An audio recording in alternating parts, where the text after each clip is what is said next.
When the fox stepped out of the woods straight toward me, my breath caught in my chest because I realized this was no accident. I was walking the same dirt road I had taken every day for years. It was late afternoon, the kind of quiet hour when the sun lowers behind the trees and even the birds seem to rest. I wasn't thinking of anything unusual, just the chores I had left behind, the tools I still had to put away, the ordinary rhythm of a simple life. And then she appeared. At first I thought my eyes were playing tricks on me.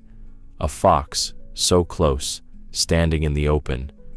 I had seen them before, darting across fields, slipping through tall grass, vanishing like shadows.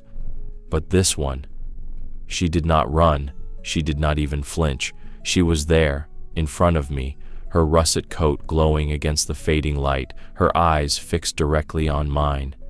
Something in me froze. I should have felt danger, or at least caution, but instead I felt seen. As if this wild creature, this fox, had stepped across a boundary no animal ever crosses. I stood still, waiting for her to bolt, but she didn't. She tilted her head slightly, the way a person might when they want to be understood. Her body shifted, one paw lifting, almost like a beckoning gesture. Then she turned a few steps, stopped, and looked back at me. I laughed nervously under my breath. "What on earth are you doing?" I whispered, as if she could hear. And then it struck me. She was waiting. The thought made no sense, yet my body reacted before my mind could argue. My legs carried me forward a step, then another. The fox moved again, slowly, as if measuring the distance. She was not fleeing. She was leading. My heart pounded harder the more I realized how unnatural this was. Wild animals don't ask for company. They vanish. They hide. They survive by staying unseen. But here she was, stepping out of secrecy and pulling me along into it. I stopped. The rational part of me shouted that this was wrong. Maybe she was sick, maybe rabid. Maybe her strange behavior was a warning. For a moment, I almost turned back. She's lost her mind, I thought. Or I have. I took a deep breath, ready to walk away, ready to tell myself this was just one of those odd little moments in life you forget by tomorrow. I even turned half my body toward the road, convincing myself to go home. That's when she did it again. She trotted a few steps forward, paused, and looked back, straight into my eyes.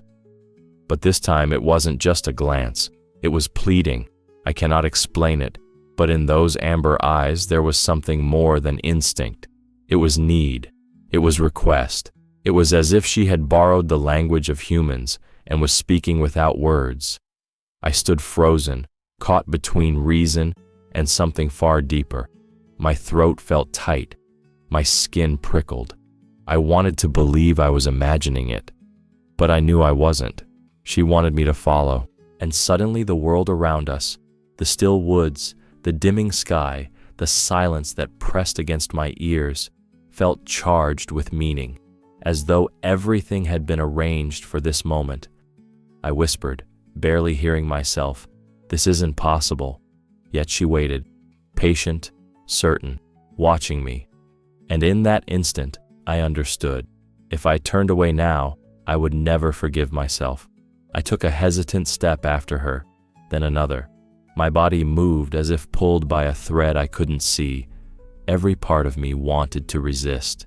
This was absurd, following a fox into the woods, and yet I couldn't stop. Something stronger than reason pushed me forward.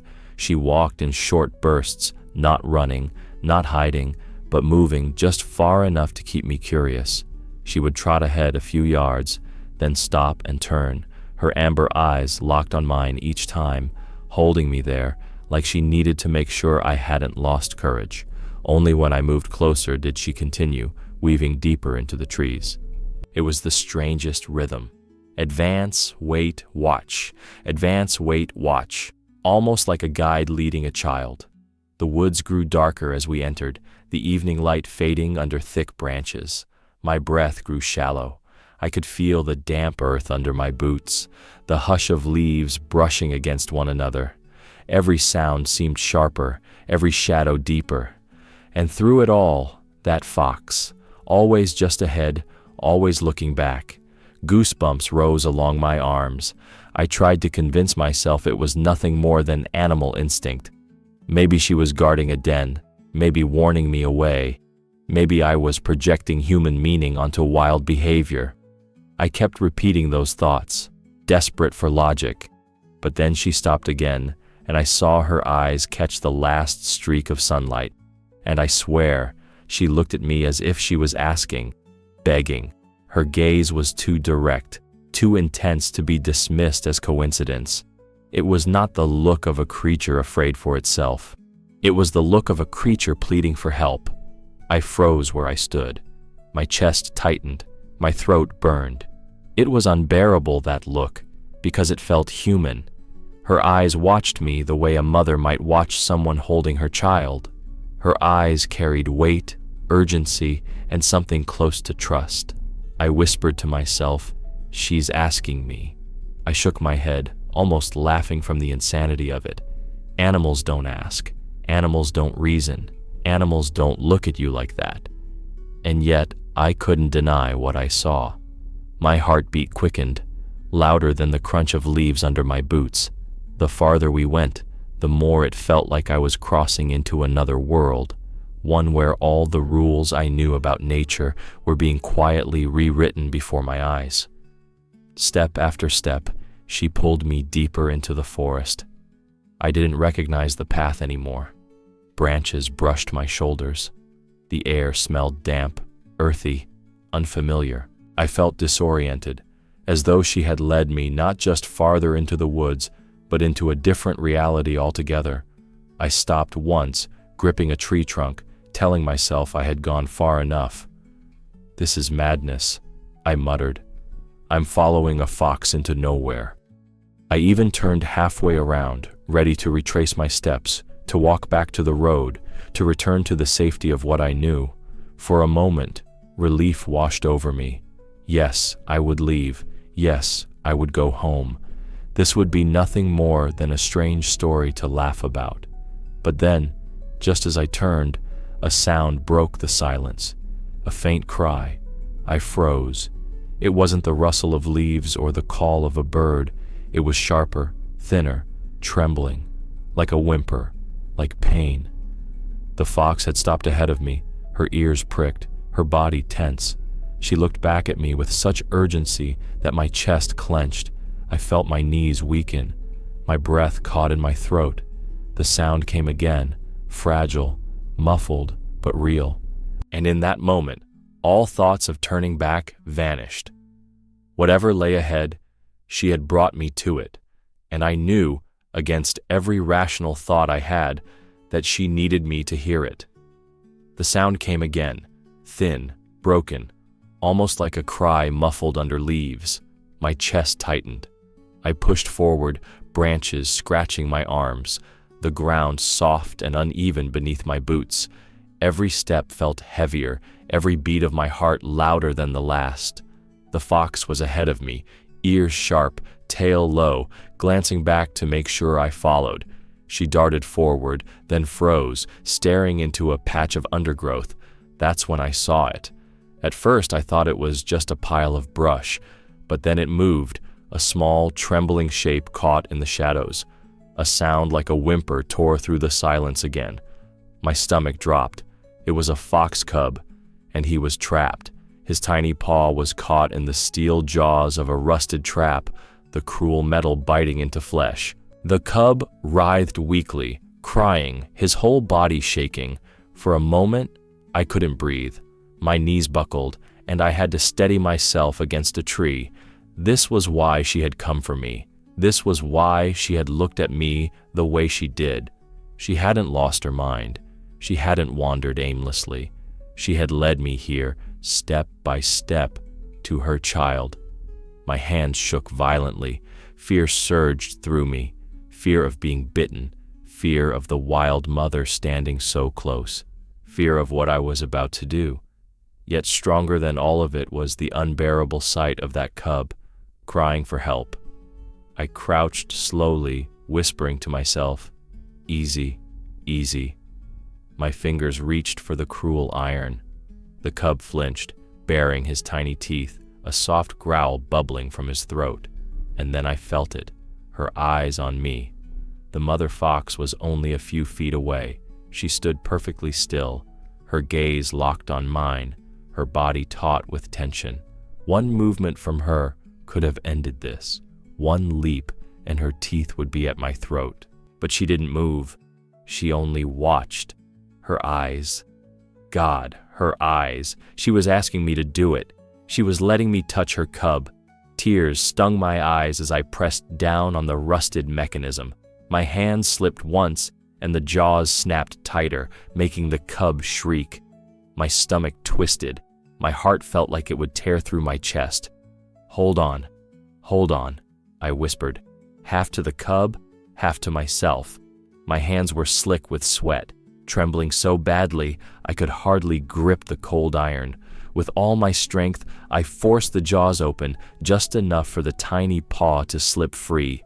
The cub collapsed into the leaves, panting, whimpering, but free. For a long moment I just knelt there, shaking, the trap clanging shut again at my side. My body felt weak, hollowed out by adrenaline. And then I looked up. She was still there, the mother. She hadn't lunged. She hadn't fled. She hadn't made a sound. She had simply stood and watched me save her baby. And now her gaze locked on mine with a weight that nearly broke me. She looked at me as I had freed him, and in her eyes was something I will never forget, something beyond instinct, beyond fear, beyond the wild. It was gratitude. Raw, silent, impossible gratitude. I felt my throat close and hot tears roll down my face. My whole body trembled under the enormity of that gaze. She watched me free her child, I whispered, choking on the words, and in her eyes was something I cannot put into words. The cub staggered up, limping, and pressed himself against her side. She lowered her head to him, nuzzling him gently, her body trembling with relief. I thought that was the end. I thought she would take him and vanish into the shadows, that I would never see her again, that this wild miracle would dissolve into silence. But she didn't leave. She turned back to me, and once again, she looked straight into my eyes. I stood there shaking, watching the cub press against his mother's side, believing with all my heart that this was the end. I had done my part. I had seen what no one would believe.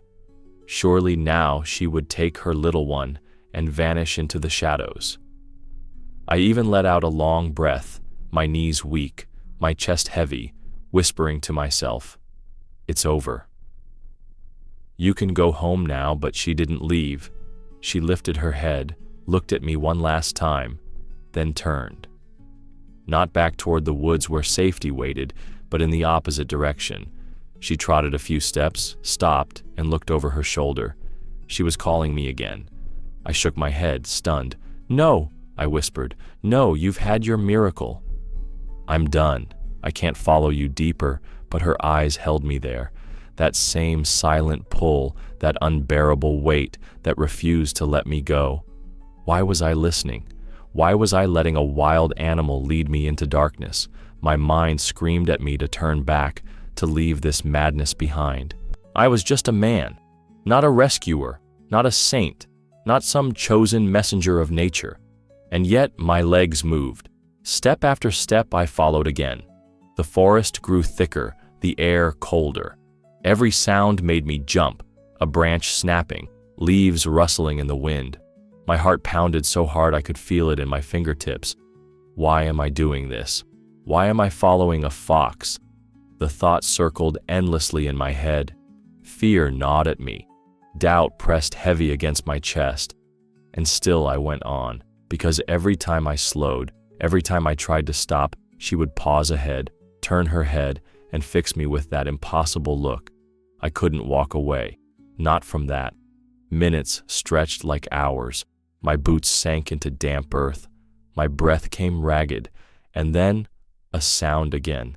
Not the thin cry of a fox cub this time, something deeper, rougher, a low, strangled moan. I froze. My blood ran cold.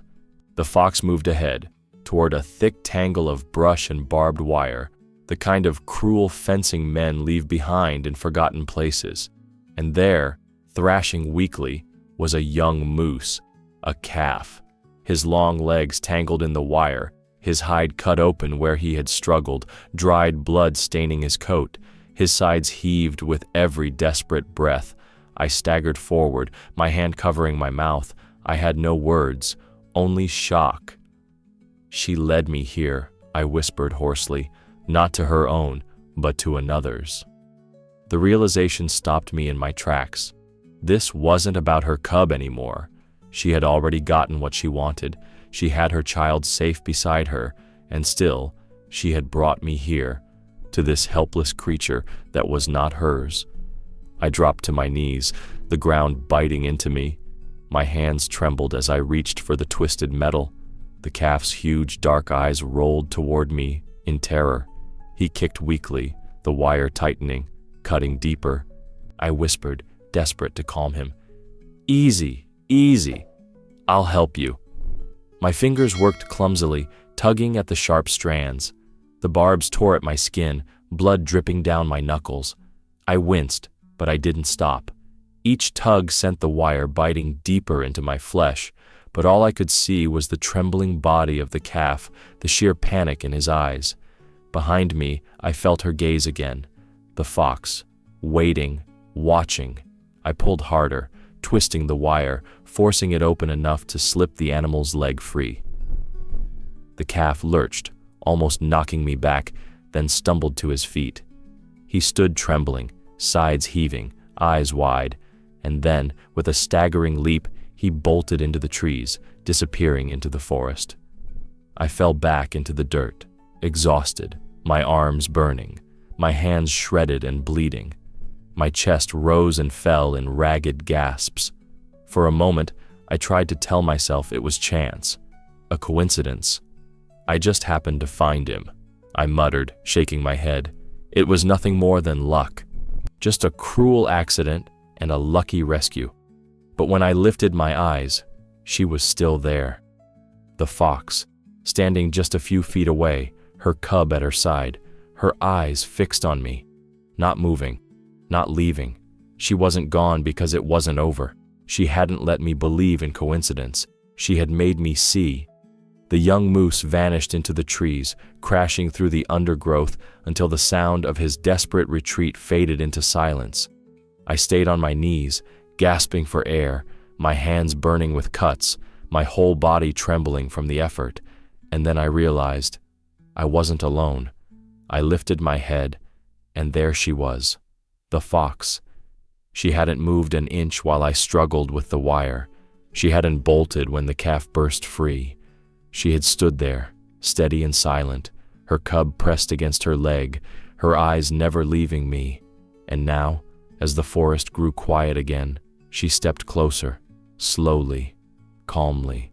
She came to within a few feet and lowered herself onto her haunches right in front of me, not running, not hiding, just sitting. I stared at her, too stunned to move. My throat tightened, and I felt the sting of tears rise behind my eyes, because in that moment, I knew she was saying thank you, not in words, not in sounds, in her eyes, her gaze locked on mine with a weight so overwhelming I could hardly breathe. There was no fear in it, no wild mistrust, only recognition, only gratitude. I covered my face with one hand, my shoulders trembling. My chest felt too small to contain what surged inside it. The cuts on my hands throbbed, the dirt clung to my knees, but none of it mattered. What mattered was that I had just witnessed something that should not exist, something that tore apart the wall between us and the wild. "She's thanking me," I whispered, my voice cracking. "God help me, she's thanking me." The tears spilled over, hot against my skin. I didn't wipe them away. I let them fall, because nothing else felt right. I dropped my hand, looked at her again, and she was still there, steady, silent, unwavering. Her cub leaned into her, eyes half closed, exhausted but safe. And still, her eyes stayed on me. It was unbearable. It was beautiful. It was impossible. If your heart is pounding right now, if your chest feels heavy like mine did in that moment, then you understand. Subscribe to this channel, because here, we tell the truth. Nature is wiser than we can ever imagine. I stayed frozen, caught in her gaze, not knowing what else the world could possibly give me after this. I thought, surely this is the end. Surely now she will rise and vanish into the forest, taking her cub with her, dissolving back into the mystery she had come from. I even whispered to myself, it's over. She'll leave now. She has to, but she didn't. Instead, she did something that made my heart stop all over again. She leaned forward. Her body shifted closer, her paws pressing into the earth, her head tilting ever so slightly, not aggressive, not fearful. It was deliberate, as if she wasn't done, as if there was still more she needed me to see. She leaned forward, closer than I thought a wild animal would ever dare. I could hear her breath, shallow, quick, misting faintly in the cool night air. Her fur glistened with a faint sheen, her eyes wide and wet, reflecting the little light that filtered through the canopy. She was so close I could see the fine tremor of her whiskers, the soft twitch of her ears. I froze, barely daring to breathe. My heart hammered as though my chest could no longer contain it. Every instinct screamed that this was impossible, that no wild fox should ever approach like this.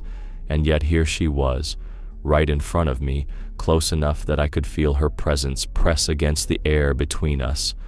Then, slowly, deliberately, she lifted her head.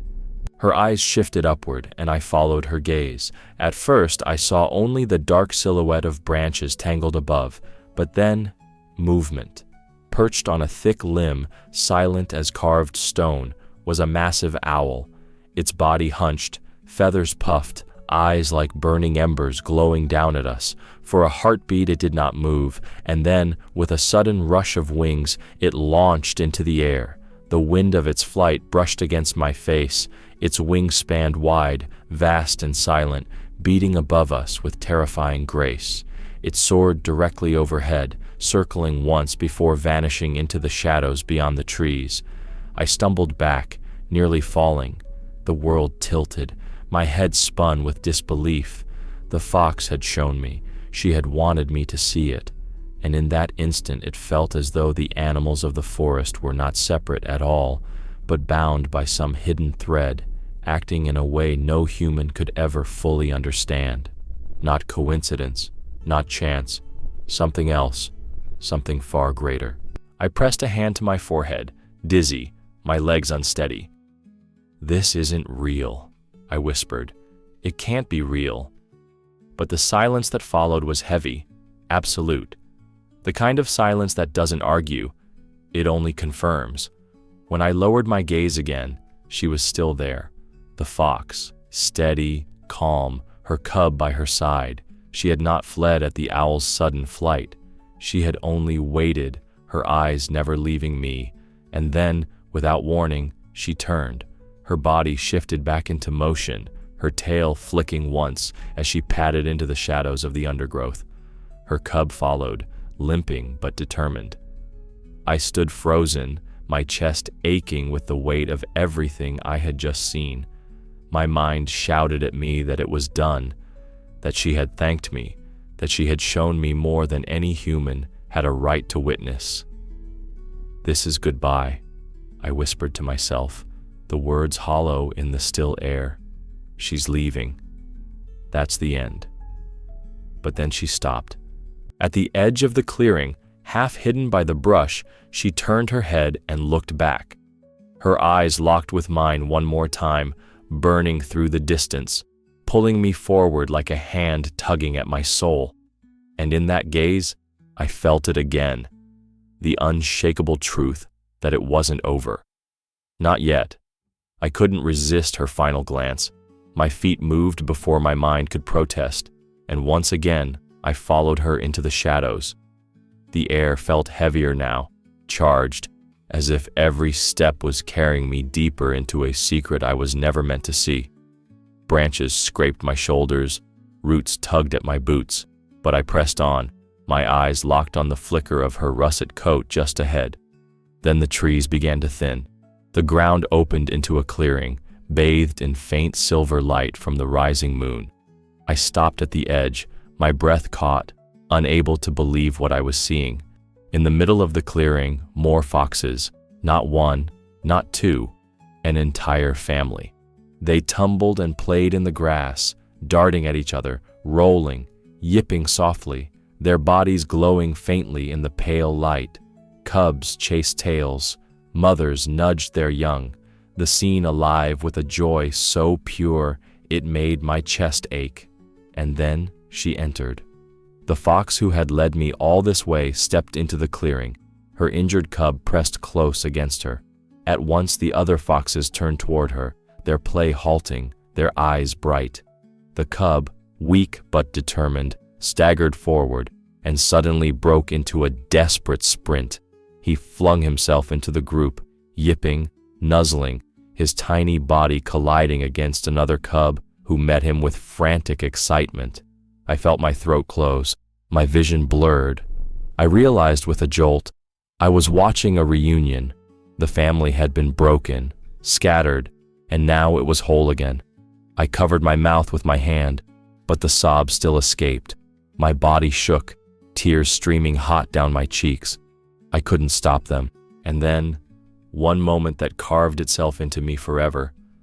The freed cub turned back toward me, just for a heartbeat, his little body trembling with exhaustion, his eyes wide and dark, and he looked at me, not at the trees, not at the sky, at me. And in that gaze I felt it, the impossible weight of recognition.